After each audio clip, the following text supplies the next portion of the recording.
किसी कीमत पर अब खत्म बैठिए। नहीं होने पाएगा। जी आपको जी बहुत बहुत धन्यवाद। जी धन्यवाद। बैठिए। महुआ मोहित्रा जी।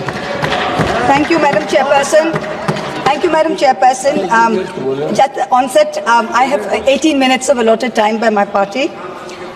Honorable Chairperson, sir, Madam, I stand today on behalf of my party, the All India Trinamool Congress, to speak on the 75th anniversary of our Constitution. A Constitution that is not merely a book, but indeed the life and the soul of our nation.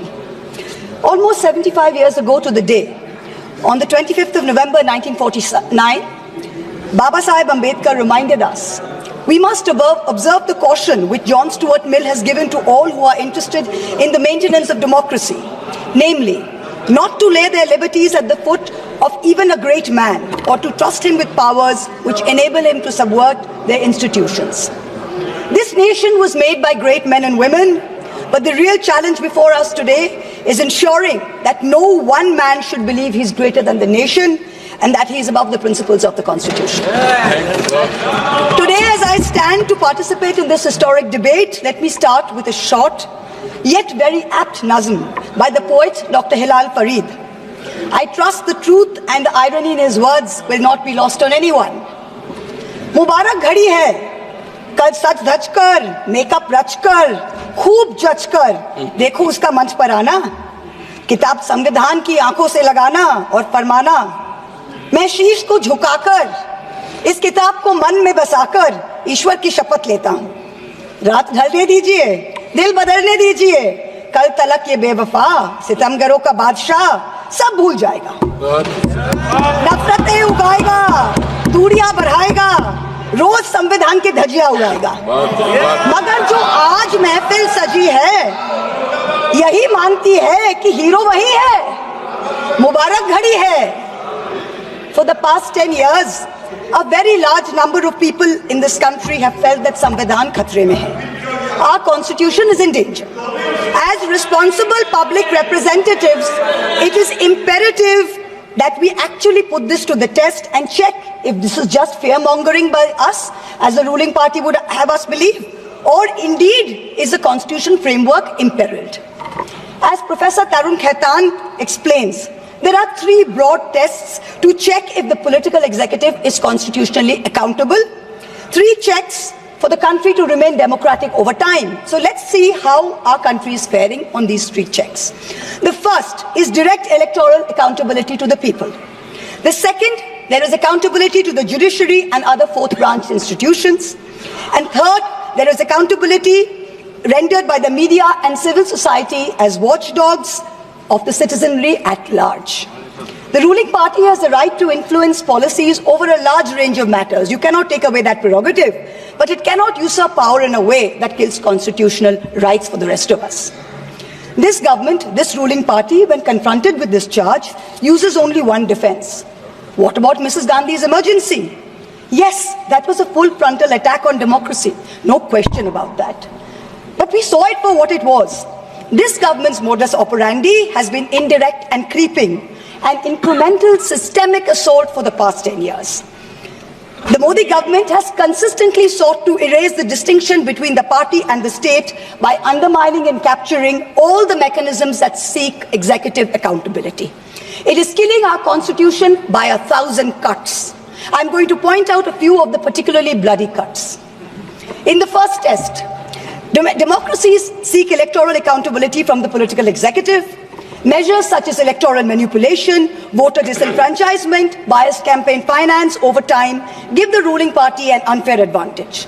Voter disenfranchisement has reached epic proportions in India. In the past general elections, as well as in the recent by-polls in many BJP-ruled states, there were widespread, documented, caught on television cameras, caught on mobile phones, instances of voter suppression, from names missing to electoral rolls, by police used to threaten, beat and intimidate voters. We saw it in Rampur, we saw it in Sambal. Entire localities were being forced to stay home. Another aspect is the largely targeted exclusion of a hated minority by a prejudiced majoritarian state, creating a whole section of second-class citizens whose rights are less equal than others. This government brought in a discriminatory Citizenship Amendment Act that is openly violative of the fundamental right to equality before law. All the BJP state governments are competing with each other in bulldozer justice, demolishing homes, usually of minorities, without due process of law. I had to go to the Supreme Court to get a stay on the unconstitutional order of the UP government demanding that minorities, that Muslims put identifying markers on their eateries in shops during the Kawad Yatra. This is blatantly a violative of Article 15. Let us move on to campaign finance now. In 2014, both the BJP and the Congress were held liable for illegally accepting foreign contributions. In response, this government retrospectively amended the Foreign Contribution Regulatory Act FCRA 2010 to narrow the definition of a foreign company and thereby remove the illegality with retrospective effect. This was done surreptitiously. The Act of 2010 was not amended by a separate bill. It was done via clauses slipped into the Finance Act 2016 and the Finance Act 2018. The amendments not only legalized foreign funding of political parties, they also created a new funding vehicle called electoral bonds. In 2017-18, the BJP got 97.7% of funds that were legalized by surreptitious changes to the campaign finance laws. When the electoral bond numbers came out earlier this year, we saw that the BJP had between 54 and 57% of the total amount raised in the past 6 years. This kind of unfair advantage for the BJP in campaign finance has created a very skewed playing field for the opposition in recent years. There's no denying this. The use of the government funds to promote BJP and to promote Modi ji's political branding in the run-up to the elections, Modi ji ki guarantee, Modi ji ka parivar, creates a media blitzkrieg that few smaller parties can match. For a free and fair electoral process, a neutral referee is necessary. So in addition to electoral accountability, our constitution lays down a second check of institutional accountability, where the government is scrutinized by the judiciary and by various fourth branch institutions, such as the Election Commission, the Vigilance Commission, a human rights watchdog, an anti-corruption body.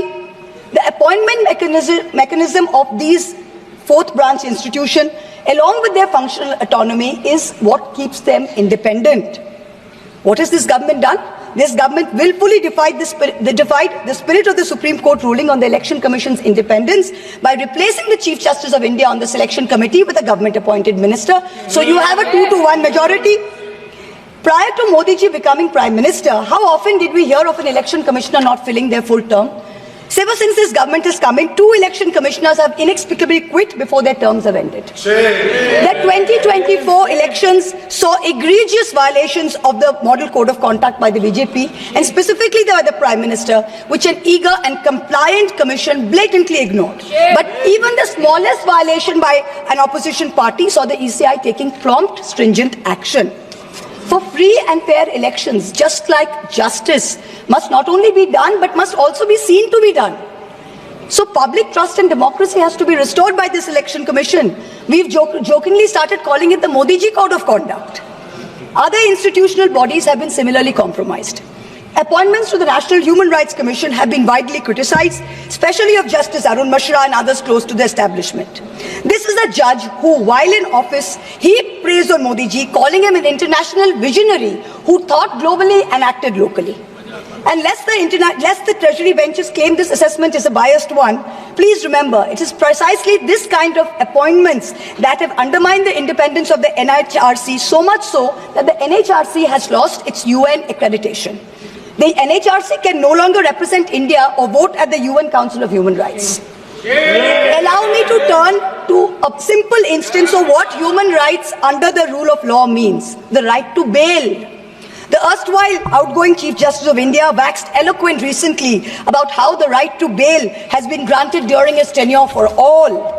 A range of under-trials, from A to Arnab to Z for Zubair.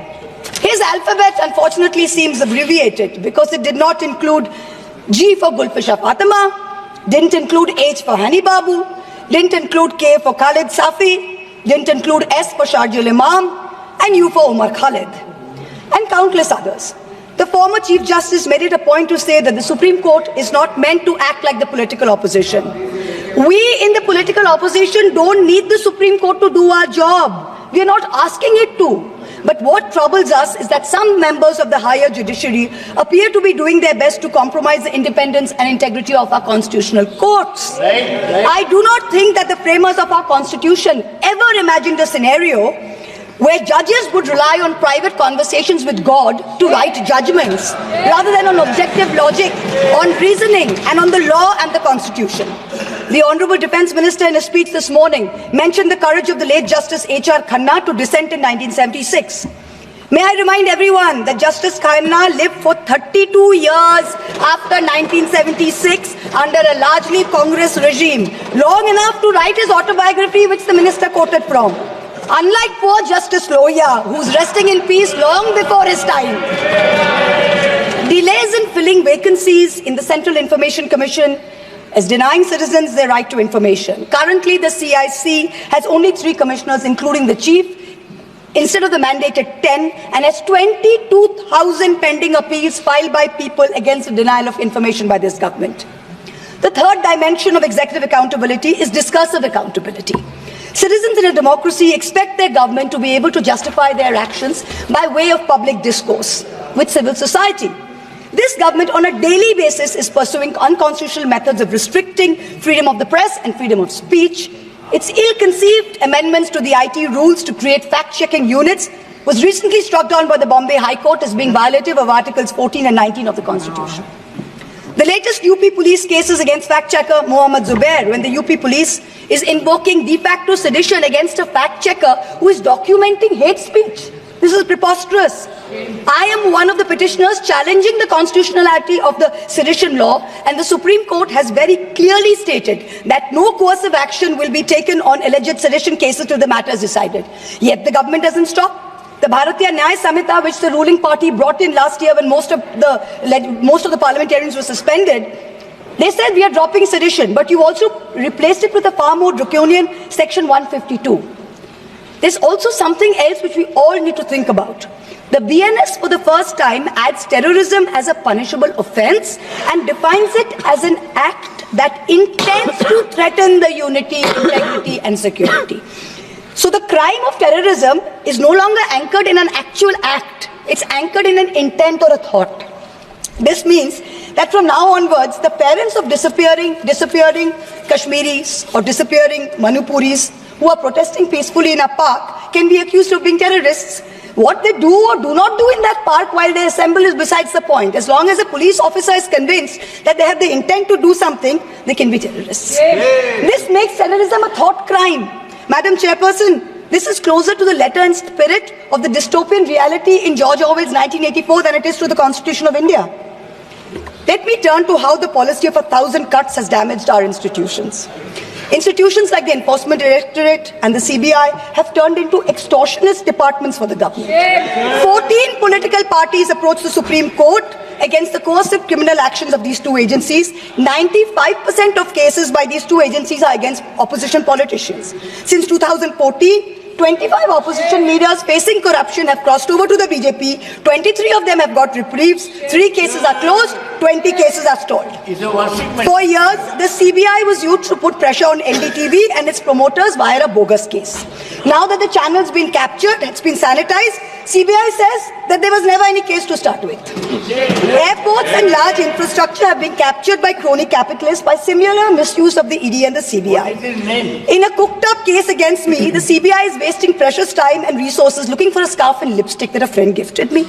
These actions have cost India the first ever human rights violation by the Interparliamentary Union in Geneva, the global body governing all national legislatures.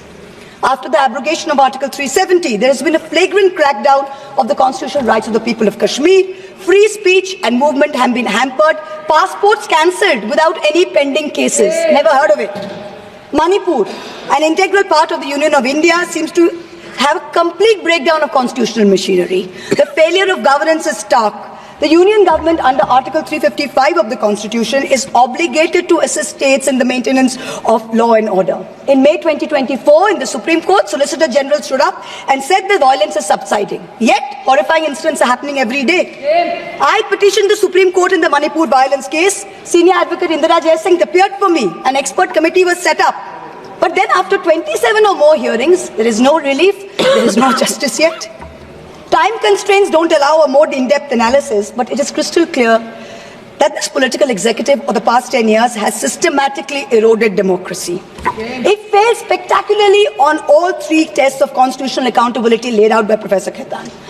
Our constitution is bleeding from 1,000 cuts. Samvidhan khatre mein zarur hai. The need of this hour is to ensure that the idea of India survives in its purest form. This burden is heavier on some of us than on others. The judiciary and the media have a far greater responsibility in protecting our constitution than to normal citizens. History will not be kind to you, your lords and ladyships, if you falter. To every Chief Justice of India, past and present, I say this: yours is not to worry about your personal legacy. Yours is not to take directions from God. Yours is not to have a private family function turned into a televised circus with the political executive. The Constitution is your only God. The Constitution should be the only Atithi who should be in your home as your Deva.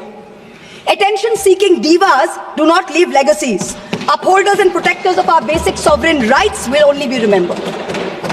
To the media, I say, you play a huge role in guaranteeing our democracy's survival. Live up to it. To taking a few liberties with Faiz Ahmed Faiz's immortal words, let me tell you. सब ताज उछाले जाएंगे, सब तख्त गिराए जाएंगे, बस नाम रहेगा संविधान का. In conclusion, I pay homage to the 17 women of India's Constituent Assembly who laid the path for all of us like me to stand here today. And I would like to remind us of Vijayalakshmi Pandit's words: freedom is not for the timid. Protecting our constitution in these harrowing times requires courage. Let us rise to it. We will succeed. Jai Hind. Jagdambika Pal ji, Jagdambika.